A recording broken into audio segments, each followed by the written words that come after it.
Oi, eu sou a Carol Son e eu tô aqui para mais um vídeo de Higurashi no Nakoro ni. No vídeo anterior eu expliquei tudo sobre a Arika ali e os fragmentos e os códigos de Hinamizawa. Hoje eu vou começar a mostrar a diferença entre a Hinamizawa antiga, dos 100 anos que a Arika viveu, e essa nova agora passada em Higurashi Go.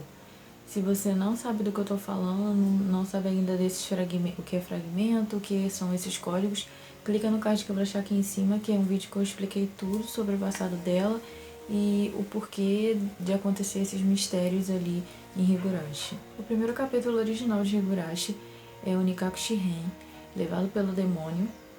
Isso na primeira temporada do anime.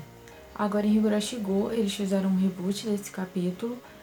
A maioria das coisas são do mesmo jeito, porém no final eles fizeram diferente e o nome do capítulo também é diferente. Onidama Shiren, Engano dos Demônios. No outro vídeo eu falei que Hinamizawa sempre tinha um padrão para acontecer as coisas e a Erika já sabia quando ela via, já sabia como ia terminar aquela tragédia.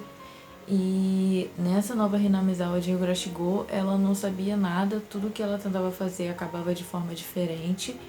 E eu vou começar a explicar aqui, comparar as duas versões para vocês conseguirem entender o que ela estava vendo ali de diferente, já que a maioria não conhece a primeira Hinamizawa, que ela viveu os 100 anos. Eu vou trazer aqui as principais partes para vocês poderem entender. Até porque Higurashi Go começa ali já com uma cena do Kate dando várias batidas ali com um taco de beisebol num quarto escuro ali, a gente já fica sem entender o que é essa cena. Aparece também no encerramento, porém nada disso acontece nesse capítulo de Higurashi Go. Porém, isso é uma lembrança dele, dessa Hinamizawa antiga, desse fragmento anterior, no qual isso realmente aconteceu. E é sobre esse fragmento que eu vou explicar para vocês hoje. Na primeira temporada de Higurashi também começa com essa cena do Keiichi ali batendo o taco de beisebol e a gente vê ali alguns corpos ali um pouco confuso do que é aquilo. E logo na sequência volta pra história. Uma apresentação ali rápida já dos personagens, pelo menos os principais ali. Nas primeiras cenas ali a gente tem o Keiichi e a Arena ali naquela parte que seria feita a represa, aquela parte ali do lixão, onde ela insiste em querer resgatar o tal do boneco do Kenta-kun, onde o Keiichi acaba encontrando o Tomitaki, o fotógrafo, que vai lá de vez em quando em Hinamizawa tirar algumas fotos ali.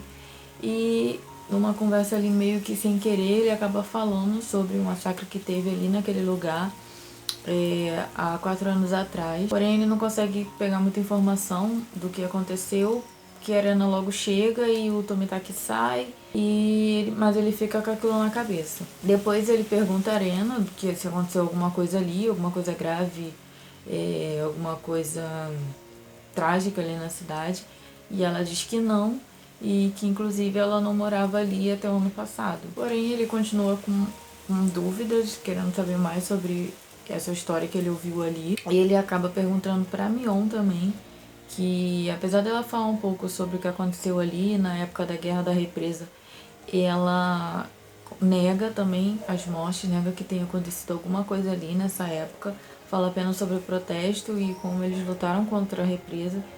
Se vocês não conhecem essa história também, não sabem do que eu tô falando sobre Guerra da Represa, clica nesse card que eu vou deixar aqui, que é um vídeo que eu explico tudo sobre essa guerra. Mais pra frente, então, eles voltam ali naquele lixão no segundo dia pra terminar, então, de resgatar o boneco que a Arena quer. E nisso o Keiichi não consegue tirar, que ele tá ali por baixo de muitas coisas. E ele pede ela pra pegar alguma serra, algum machado, alguma coisa que ele possa ajudar ele a quebrar aqueles escombros que estão ali na frente. Ela vai então procurar alguma coisa ali e ele fica ali e acaba vendo algumas revistas, algumas reportagens sobre esses crimes, sobre o que aconteceu ali em Hinamizawa, sobre esse massacre. Então ele fica mais assustado ainda, que ele vê que realmente aconteceu alguma coisa ali, mas elas não estão querendo contar pra ele.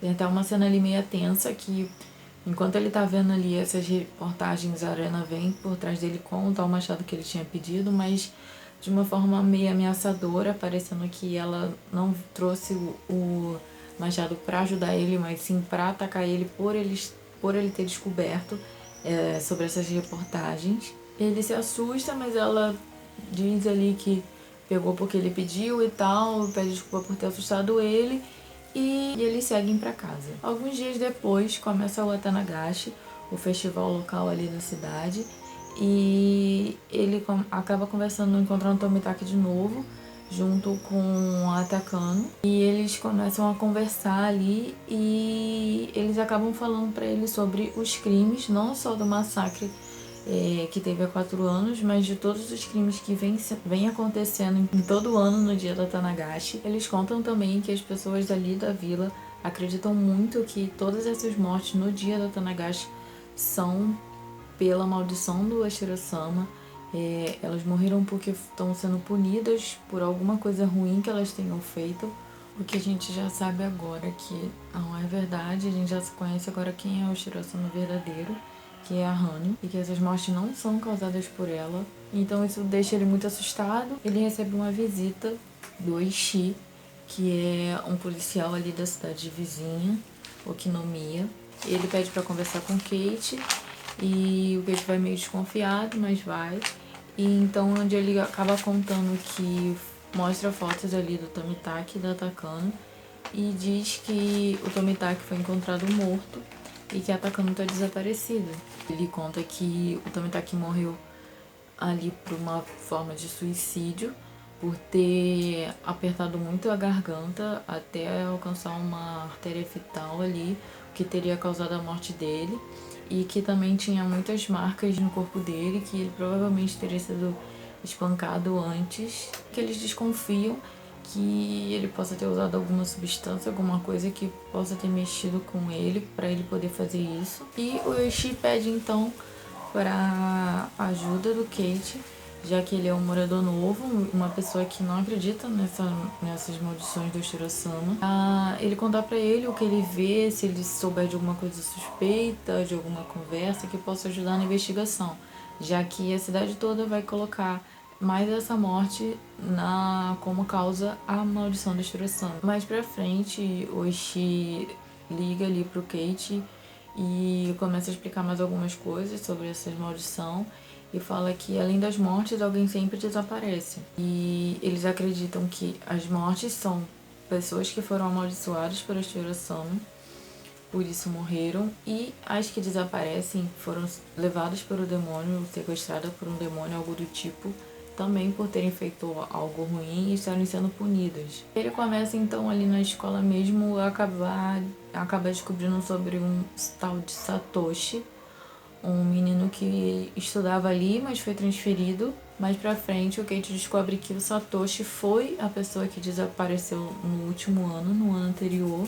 O Kate tem então ali marca então um encontro com o Ishii, onde ele acaba revelando mais coisas ainda da investigação dele, e ele acaba fazendo uma investigação também sobre as amigas deles ali, que ele convive. Ele descobre que a Mion tinha tido discussões muito pesadas com essa vítima do massacre do primeiro ano.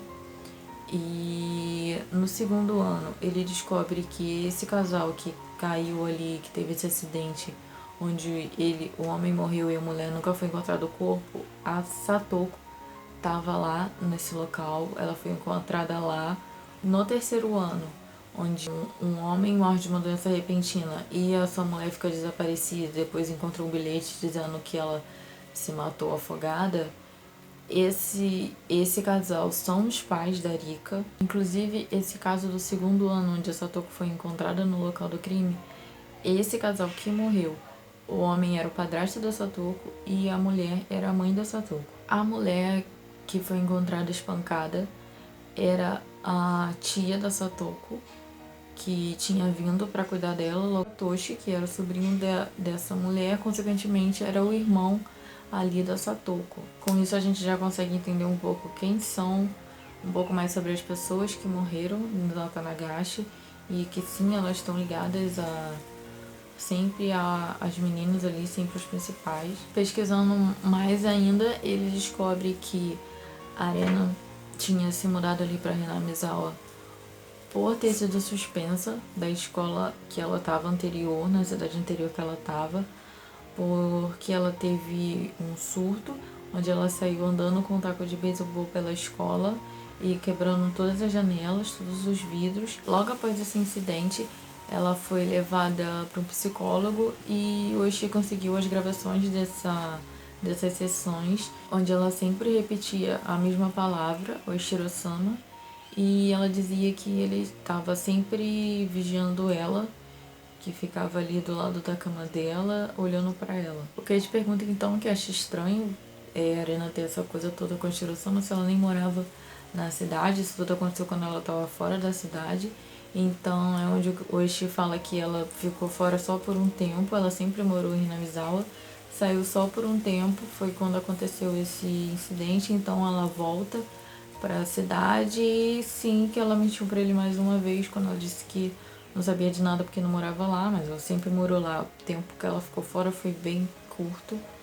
Kate então começa a ficar super desconfiado das amigas, das pessoas que estão ali ao redor dele. Ele recebe uma visita da Mion e da Arena, levando ali alguns bolinhos pra ele. E então elas vão lá e falam, só que num tom muito ameaçador, perguntando com quem ele almoçou hoje, o que ele almoçou, fazendo referência a ele ter encontrado o Oishi. E a Mion também diz ali que não adianta ele esconder nada dela, que ela sabe de tudo que ele tá fazendo e tal. E entregam esse pote com alguns bolinhos pra ele. Ele fica bem assustado, porém vai comer os bolinhos, que quando ele morde, ele encontra uma agulha dentro de um dos bolinhos ali, deixa ele bem assustado. E que confirma um pouco as suspeitas deles de elas estarem contra ele, de elas estarem tentando machucar ele, fazer algo do tipo. E ele liga então pro Oishi ali pra contar sobre isso e ele pede pra ele procurar a tal agulha e ver onde que tava, que pode servir de prova, né, de que elas estão tentando ameaçar ele.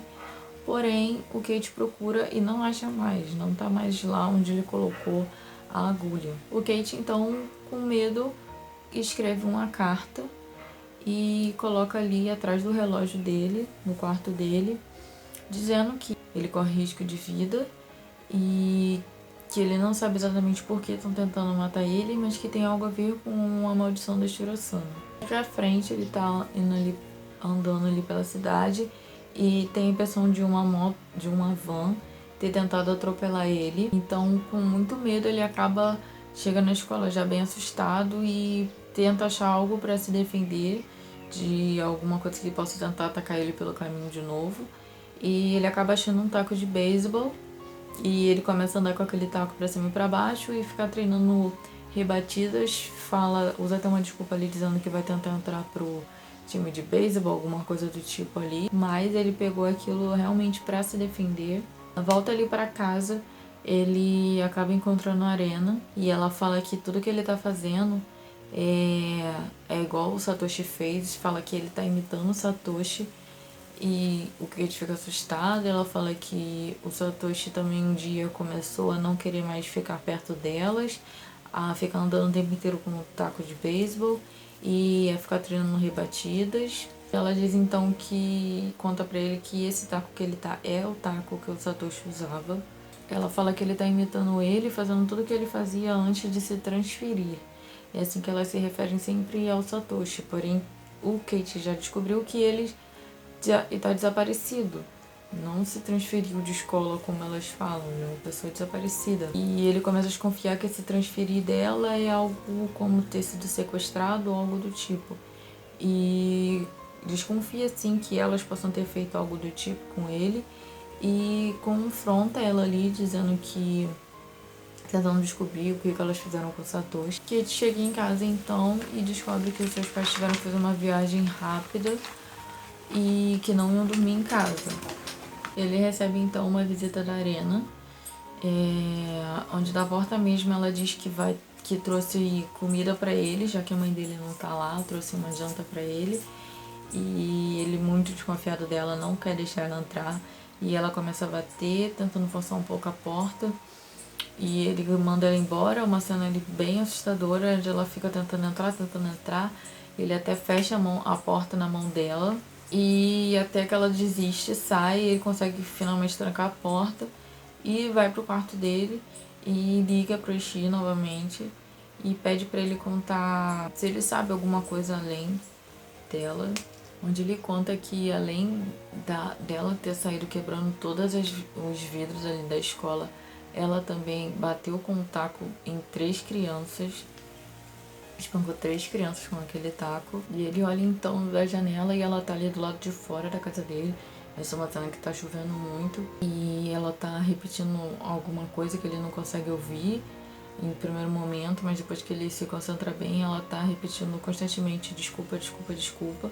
E ele fica bem assustado, fecha ali a cortina e desliga a ligação. No outro dia, o Kate tem ali um confronto com a Mion, onde ele fala que já sabe de tudo o que aconteceu, conta tudo, basicamente tudo que o Oishi contou pra ele conta pra eles e fala que não vai deixar elas machucarem ele, fazerem nada com ele. Na volta pra casa, a Arana segue ali o Kate de novo e eles têm mais uma conversa ali bem ameaçadora. Ele vai ali pro meio da floresta, sai da estrada, vai um pouco ali pro meio da floresta e acaba encontrando 2 homens ali, muito parecidos com os que estavam na van, que tentou atropelar ele. Então ele tenta primeiro bater nos caras, lutar ali com os caras com o taco. Porém, tem um terceiro homem por trás dele e dá a entender que dá um golpe nele, algo que desmaia ele. E quando ele acorda, ele tá na casa dele com a Arena e logo depois vem entrando a Mion.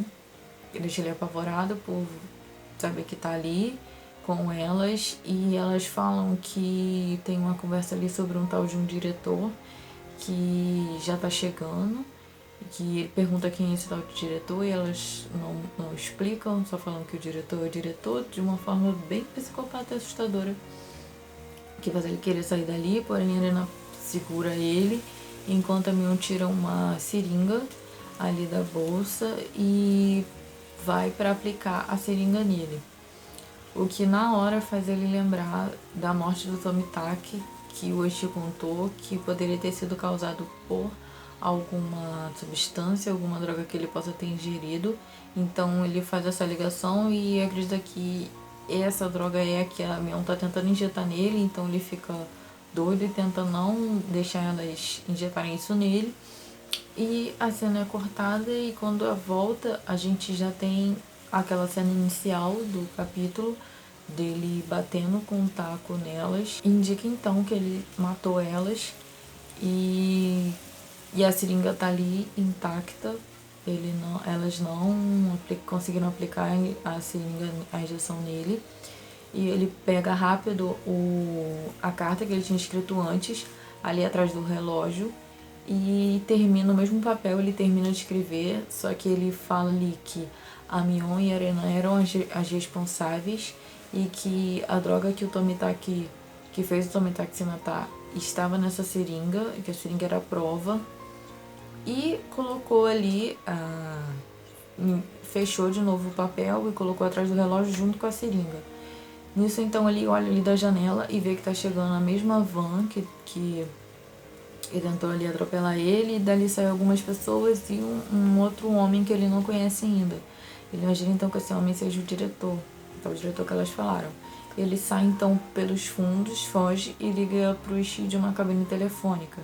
Nessa ligação então a gente já viu um Kate muito mais transtornado, totalmente ali fora de controle, não falando coisas que façam sentido. Ele fala ali pro Oishi que descobriu quem era o assassino e fala que era sim o Oshiro-sama, que eles estavam enganados, que era mesmo a maldição a causa de tudo e que inclusive o Oshiro-sama estava ali atrás dele, que ele não podia olhar para trás, não podia se virar, que senão ele ia matar ele. Coisas que Kate de alguns minutos atrás não falaria, principalmente porque ele acabou de escrever ali uma carta dizendo que a culpada era elas, e agora ele no telefonema tá falando coisas totalmente diferentes. E o Oishi fica assustado, pergunta onde ele tá e acaba descobrindo ali rastreando ali a ligação e já envia uma viatura pra lá. E só que o Kate tá muito transtornado e fala um monte de coisa e logo depois ele solta o telefone e o Oishi fica ali tentando contato com ele e Só que a gente acaba vendo que ele usou o telefone e tá fazendo o mesmo movimento que o Tomitaki fez, com as mãos na garganta, e fica ali desacordado, aparentemente morto. E depois a gente tem ali só relatos do Ishii falando que quando chegou lá, quando chegou na cabine, o Kate estava desacordado, foi levado para o hospital, mas morreu 24 horas depois por hemorragia e não foi encontrada nenhuma substância no corpo dele, o que prova que a seringa e tal, que ele achou que faria isso, que foi o que aconteceu com o Tomitaki, que ele achou que foi o que aconteceu com o Tomitaki, não foi ingerida nele, então não tinha nenhuma substância nele. Mas mesmo assim, ele acabou se matando da mesma forma que o Tomitaki. E o Ishii também encontra a carta dele, porém um pedaço da carta, a parte que falava sobre a seringa, não tá lá, foi tirada. E inclusive a seringa também foi retirada, não estava mais lá. E o Ishii encontra então o corpo das meninas e fala ali por alto o relatório dele de que as duas meninas morreram e o principal suspeito é o Kate, e logo na sequência ele teria se matado. No finalzinho ali do episódio a gente tem um pedacinho final da carta do Kate que não tinham mostrado pra gente ainda, onde ele fala que provavelmente quando lerem essa carta ele já estaria morto, mas que ele quer que as pessoas desvendem o mistério, que esse era o único desejo dele. E assim finaliza então esse primeiro capítulo de Higurashi. Essa é a versão original dos primeiros fragmentos que a Yuka percorreu, os primeiros 100 anos. Por isso essa referência no Go do Kate com o taco batendo nelas ali na primeira cena, e também no encerramento dele com o taco na mão. Agora vamos às conclusões. Mais pra frente, vendo outros capítulos, a gente descobre que, apesar de todo esse terror psicológico que o Kate sofreu ali com elas, com as coisas que elas fizeram, era tudo coisa da cabeça dele, por ele já estar com a síndrome de Hinamizawa. Então tudo que elas faziam, ele via desse jeito tão ameaçador, tão trágico ali, o que levou ele a essa paranoia extrema e a acreditar que elas estavam tentando matar ele mesmo, então ele acabou e matou elas primeiro. Essa investigação do Ishii que ele estava fazendo para realmente descobrir quem estava causando as mortes, acabaram atrapalhando o Kate e deixando ele muito paranoico com tudo que estava acontecendo ali. Em um momento, as meninas tentaram matar ele. A agulha no bolinho que ele achou ali era coisa da cabeça dele. Tanto que quando ele procura de novo pra mostrar pro Ishii como prova, ele não encontra, porque o objeto realmente não existia. Ele quedava com tanto medo ali devido à síndrome. Então ele tava achando que todos estavam contra ele, que todos estavam tentando matar ele, então ele enxergou coisa onde não tinha. Todas as visitas que elas fizeram eram realmente com boas intenções. Tanto a visita que a Arena e a Mion fizeram, que ele achou que estava com um tom de ameaça, não era, muito menos a visita que a Arena fez, tentando ali levar uma marmita, uma comida para ele, também foi inocente, e ela realmente estava pedindo desculpa ali, repetindo essa palavra, quando ele olhou ali da janela, por ela estar achando que fez alguma coisa errada com ele, da forma que ele tratou ela ali, expulsando ela, até machucando a mão dela. E as conversas que ela tinha sobre o Satoshi, elas não falavam muito por dois motivos. Primeiro, que elas não queriam assustar ele e que não queriam que ele pensasse que a cidade ali era um lugar ruim de se viver, já que ele estava chegando novo. E o Satoshi, por ser irmão da Satoko, elas tinham feito uma promessa ali entre elas de não falar sobre ele e de que agir como se ele tivesse só se transferido, porque seria menos doloroso ali para elas, principalmente para Satoko. E então elas fizeram esse acordo de não falar sobre o Satoshi. A droga que fez o Tomitaki se matar é algo totalmente diferente dessa seringa que elas estão tentando aplicar no Kate. A seringa tinha um efeito contrário, era um efeito para controlar essa paranoia dele. E o tal diretor que estava chegando é o Irie, o médico ali da cidade, da clínica. O Kate até tem umas cenas que ele fala que não vai pra escola por medo, e a mãe fala, ele fala que tá se sentindo mal, e a mãe fala então pra ele ir na clínica. Ele até tenta ir, mas nesse momento eles estão fazendo algum tipo de mudança ali, de reforma, e não estão atendendo, então ele nunca encontra o Irie. É somente nesse momento ali que ele tá tentando fugir, então ele não consegue assimilar que aquele é o médico da cidade. E as meninas sim pegaram ele, levaram pra lá por ver que ele tava muito paranoico, e acionaram o Irie, e ele deu provavelmente essa seringa pra elas tentarem ali parar essa paranoia dele enquanto ele não chegava. Porém, deu tudo errado. Agora, sobre o pedaço da carta que sumiu e a seringa, hipóteses minhas, eu acho que foi sim o Irie, porque por trás dessa síndrome, dessas coisas todas que acontecem, tem uma outra história ali que ele não quer que seja revelada agora. E a gente vai descobrir toda essa história nos próximos capítulos, quando eu comentar os próximos capítulos. Então eu acredito que sim, esse pedaço da carta que falava sobre a seringa e a seringa que sumiram, eu acredito que foi sim o Irie que tirou, porque ele foi o primeiro a chegar ali depois do Kate. O Kate, então, nesse capítulo, ele mata as meninas por achar que elas estavam querendo matar ele, e no final acaba se matando do mesmo jeito. A prova de que ele estava com essa síndrome e de que tudo que ele estava achando não era real é que ele no final acaba se matando da forma que as pessoas que estão com um nível alto da síndrome de Namizawa se matam, que é coçando muito a garganta. Bom, esse vídeo vai ficar só até aqui. Como ele ficou muito grande, eu tive que dividir ele em duas partes, então essa primeira parte eu vou encerrar ela aqui, e o próximo vídeo que eu subir vai ser a parte 2 desse vídeo. Então vocês fiquem ligados. Assim que ele estiver disponível, eu vou colocar o link dele aqui na descrição e nas recomendações no final do vídeo. Nessa parte 2 eu vou terminar as comparações ali do que aconteceu no Go. Agora que vocês já sabem o que aconteceu nesse capítulo original da primeira temporada, eu vou fazer algumas comparações, mostrar o que eles tiraram ali desse capítulo, e também fazer uma conclusão ali no final de algumas coisas que eu achei que eles colocaram que ficaram um pouco sem explicação nesse capítulo de Higurashi Go, pra gente poder dar uma comentada. E é isso, eu vou ficando por aqui. Deixem nos comentários o que vocês acharam desse vídeo, o que vocês acharam desse surto do Kate nesse capítulo original, se vocês já sabiam, se vocês não sabiam, o que vocês acharam sobre toda essa paranoia que ele fez em cima da Arena e da Mion, sobre esse surto que a Arena teve ali naquela parte ali do colégio. Comenta também se esclareceu ou não o que vocês assistiram no Go, agora que vocês já sabem agora que vocês conseguiram entender as referências que Higurashi Go fez a esse capítulo. Não esquece de se inscrever, ativar as notificações e deixar seu like se você gostou do vídeo. Eu vou ficando por aqui. Obrigada pelo seu apoio. Matane.